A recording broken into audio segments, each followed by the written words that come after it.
Buenos días. El día de hoy vamos a continuar con el estudio del modelo de referencia OSI, empezando por la primera capa, o capa física. Como ya habíamos mencionado, la capa física es la que se encuentra más alejada del usuario y es justamente la encargada de describir las características del medio de transmisión, las características de las señales o de los medios de transmisión, las características mecánicas como aquí mencionamos de las interfaces o los conectores. Veamos algunos de los aspectos de los que se ocupa esta capa. Son muchos más, pero aquí menciono algunos de los más importantes. La capa 1 se encargará entonces de describir las características de los medios de transmisión, la modulación, la multiplexación y la tasa de transmisión o velocidad del enlace, entre otros temas.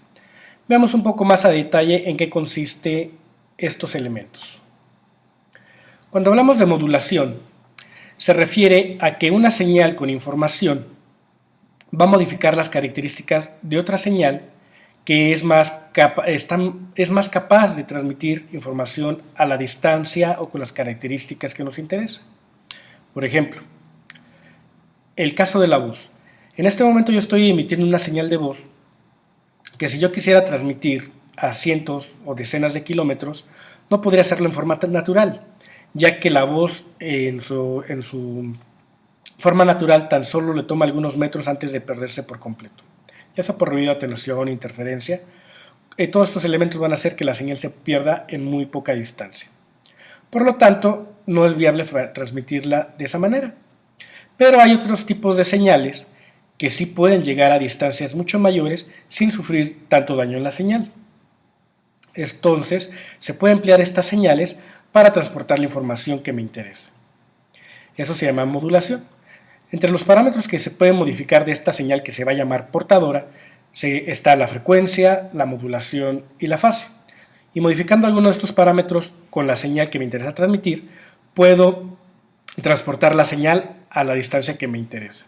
Y en su destino ser demodulada para obtener nuevamente la información para que en el nodo destinatario cumpla su función. De momento no vamos a ver los detalles, en un video adicional vemos con mucho mayor detalle la modulación, los tipos de que existen y cómo se emplea. Por lo pronto esto va a ser suficiente.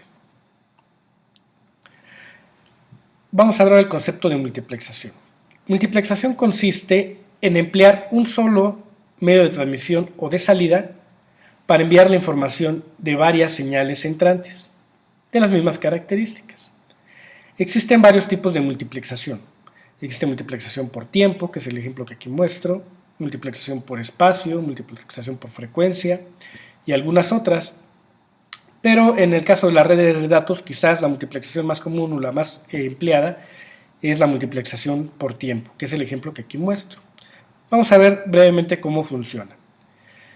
Ya hemos mencionado que tenemos solo un bus de salida, o tenemos solamente un canal de salida. Y tenemos varias señales de entrada. La multiplexación por tiempo lo que va a hacer es otorgar una ranura de tiempo o un turno a cada una de las señales. En este caso, por ejemplo, primero sale el azul, después la verde y finalmente la roja, y finalmente la verde. Y después vuelven a repetir turnos. En este caso, están tomando intervalos de tiempo para ser transmitidas, por eso es que se llama multiplexación. Esto lo lleva al siguiente punto, que es la tasa de transmisión. Si las señales que estoy transmitiendo o que están ingresando a multiplexor tienen una velocidad de 2 megabits por segundo, entonces esperaría que en su destino también tenga una velocidad de 2 megabits por segundo. Eso quiere decir que el medio por el que salen tiene que tener la capacidad de mandar las tres señales sin afectar la tasa de transmisión individual.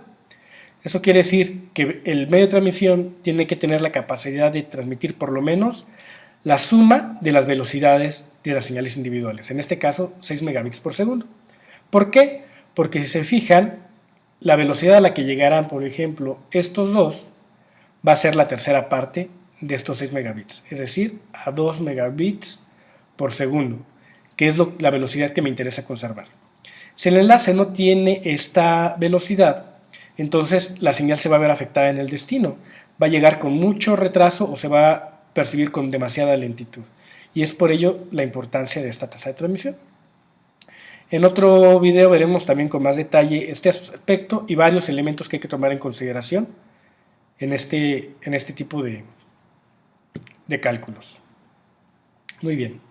Finalmente aprovecharé para hacer un paréntesis y mencionar algunos de los acrónimos que se utilizan para las velocidades o muchas otras unidades. Por ejemplo, bueno, aquí se afectó un poquito la presentación, pero el kilo es 10 a la 3, esencialmente 1000. El mega es 10 a la 6 o 1.000.000. El giga es 10 a la 9 y el tera es 10 a la 12. En su contraparte, el mili, el 10 a la menos 3, el micro 10 a la menos 6, el nano 10 a la menos 9 y el pico 10 a la menos 12. Por ejemplo, entonces, un megabit por segundo es igual a 1000 kilobits por segundo. ¿Sí? O por ejemplo, un gigahertz sería igual a 1000 megahertz. ¿De acuerdo? Y lo mismo ocurre para los mil y los micro. Entonces es importante en el ámbito de telecomunicaciones tener muy presentes estos prefijos y dominarlos con soltura. Por el momento es todo lo que vamos a ver. Como les mencionaba, más en otros videos veremos con mucho mayor detalle cada uno de los aspectos que vimos en este video, pero por lo pronto es suficiente entender lo que hemos visto para conocer las principales funciones de la capa 1. Muy bien, con eso terminamos el video de hoy y nos vemos en la siguiente lección.